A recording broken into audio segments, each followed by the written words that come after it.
নিজের ছোটবেলার কোনো প্রিয় জিনিস অনেক বছর পর যদি আবার খুঁজে পাওয়া যায়, মনের মধ্যে কিন্তু একটা বেশ আনন্দ কাজ করে। ঠিক এই জিনিসটাই হয়েছিল আমার সাথে।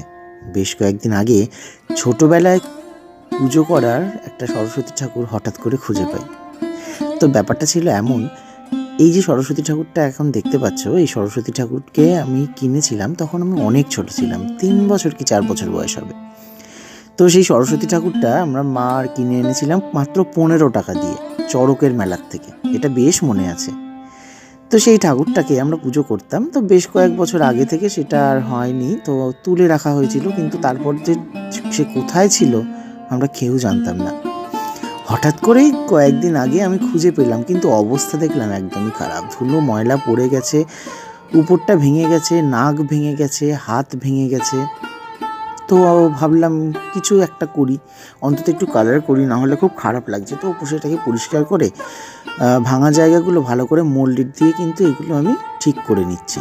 আর এইটা আমি ভাবলাম ভাঙা জায়গাটা যদি ঠিক না করি, মা বলছিল যে ঠাকুরটা রাখতে হবে না, নতুন ঠাকুর কিনিস, এটাকে বিসর্জন দিয়ে দেয়। আমি ভাবলাম না, এই ঠাকুরটা আমার খুবই প্রিয়, তো একে আমি বিসর্জন দেবো না।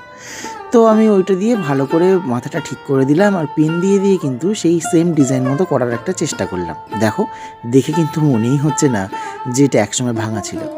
তো এরপর আমি নাক আর হাতটাও ঠিক করে দিলাম, একদম নতুনের মতো হয়ে গেছে। এবার কাজ কিন্তু কালার করার পর দেখতে হবে সরস্বতী ঠাকুরকে ঠিক কতটা সুন্দর লাগছে। যাই হোক, সরস্বতী ঠাকুরের যে হাঁসটা ছিল সেটা অত্যন্ত ছোট, তাই আলাদা করে একটা হাঁস বানিয়ে নিলাম। হাঁসটা কিন্তু ডানা মেলে বেশ সুন্দরভাবে বসে আছে। আমার কোনোদিন আমি যদিও এগুলো বানাইনি, শুধু অঙ্গরাগই করতাম, কিন্তু হঠাৎ করে মনে হওয়াতে বানালাম, দেখলাম বেশ আকৃতি এসছে। এরপরে আমি ঠাকুরটাকে রং করতে শুরু করে দিলাম। দেখো, রং যদি আমি ফেব্রিক দিয়ে করতাম উঠে যেত, ভালো হতো না। তো আমি একেবারে ভাবলাম যে অয়েল কালার দিয়ে আমি অঙ্গরাগ করি, সেই অয়েল কালার দিয়ে আমি একেবারে রংটা করে নেব, তো পার্মানেন্ট থেকে যাবে, নষ্ট হবে না। তো একটু ভাবতে সেই ছোট জিনিসটা যে কিভাবে অতটা সুন্দর হয়ে গেল, আমি সেটাই এখনও বুঝতে পারছি না। যাই হোক, শেষটা দেখলে তোমরা বুঝতে পারবে, তো ভিডিওটা স্কিপ না করে শেষ পর্যন্ত কিন্তু দেখতে থাকো। হাঁসটাসগুলো সুন্দর রং করে ফেললাম, আর এরপরে আমি সরস্বতী ঠাকুরের গায়ে শাড়ি করব। প্রথম ভেবেছিলাম সাদা শাড়িই করব, কারণ সরস্বতীকে আমার সাদা শাড়িতেই বেশি ভালো লাগে। আর যখন বাড়িতে পুজো হতো তখনও কিন্তু আমার বেশিরভাগ সরস্বতী ঠাকুরের সাদা শাড়িই হতো। তো তারপরে ভাবলাম যেহেতু পুরো ঠাকুরটা সাদা ছিল, তো ভাবলাম যে না, একটা হলুদ শাড়ি করে দিই, বেশ ফুটবে ব্যাপারটা। আর দেখো, সত্যিই তাই, দারুণ ফুটেছিল।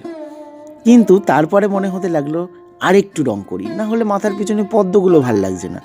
তো তার আগে একটা কথা, সাদা ব্লাউজ দিয়ে তো ভালো লাগছে না, তো আমাকে করতে হবে ব্লাউজের কালার, তার আগে করতে হবে গয়নার কালার। তো গয়নাগুলো কালার করে নিলাম আমি সোনালি কালার দিয়ে, আর এরপরে আমি করবো কিন্তু ব্লাউজের কালার। ব্লাউজের জন্য আমি চুজ করলাম, হ্যাঁ, সবুজ কালার, একটা টিয়া সবুজ। তো যেহেতু সবুজ রঙটা অয়েল কালার আমি কিনিনি, সেই জন্য আমি এটা বানিয়ে নিলাম হলুদ আর নীল দিয়ে।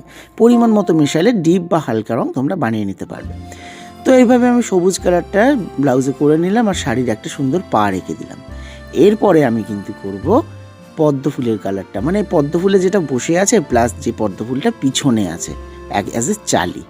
তো এটা করার পর ঠাকুরটা কিন্তু অন্যরকম দেখতে লাগছিল। পদ্ম ফুলের জন্য আমি প্লেন গোলাপি কালার ইউজ করেছি, না ঠিক গোলাপি নয়, অনেকটা দুধে আলতা, আর তার সঙ্গে একটা লালের শেড দিয়ে দিয়েছিলাম। এরপরে করলাম বিনার কালার। যদিও শ্বেত বিনা দেবী বাজান, কিন্তু এখানে যদি একটু কালার না করি ঠিক যেন কুমোরটলি ভাবটা কিন্তু আসছিল না। যাই হোক, আমি সুন্দর করে একটা কালার করে দিলাম বিনাটার। এই দেখো ফাইনাল লুক, না এটাকে ফাইনাল লুক বলা যাবে না, এতক্ষণের লুক। এরপরে কি করলাম, একটু টাচ দিয়ে দিলাম সুন্দর অভ্রের, আর দেখো একদম কুমোরটলির ঠাকুর তৈরি হয়ে গেছে। চোখগুলো দেখেছো তো, একদম কিন্তু অন্যরকম, আর হাসিটা দেখো, দারুণ লাগছে। আমার কিন্তু এই ঠাকুরটা অসাধারণ লেগেছে। এবার ইচ্ছা আছে এই ঠাকুরটা দিয়েই সরস্বতী পুজো করার।